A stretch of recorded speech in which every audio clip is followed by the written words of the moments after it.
Barisan Nasional hari ini mengumumkan Setiausaha UMNO bahagian Tapah, Ustaz Dr. Muhammad Yusri Bakir sebagai calon pilihan raya kecil Dewan Undangan Negeri Ayer Kuning.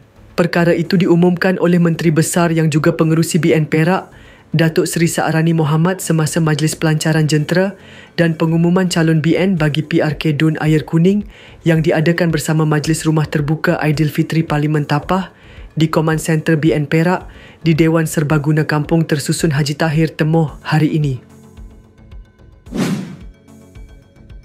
Muhammad Yusri memperoleh ijazah Doktor Falsafah Universiti Pendidikan Sultan Idris dan kini berkhidmat sebagai Ketua Jabatan Pendidikan Islam dan Moral Institut Pendidikan Guru Kampus Ipoh.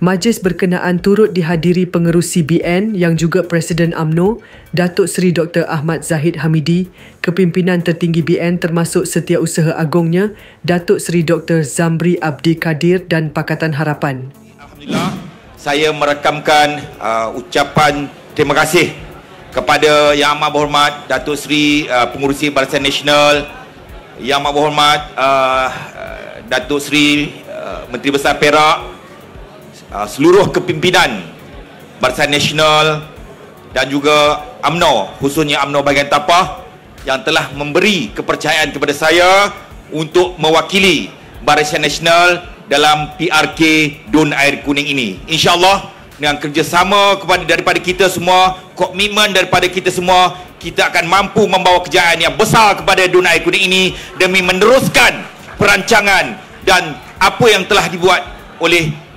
Allahyarham Tuan Haji Syam Haji Syahrin. Itulah komitmen dan janji kami, berjentera kami. Mudah-mudahan Allah SWT memberkati usaha kami. Saya ucapkan terima kasih kepada semua. Mudah-mudahan hari ini permulaan yang baik dengan pengakhiran yang cemerlang. Sekian, terima kasih. Assalamualaikum warahmatullahi wabarakatuh. Terima kasih.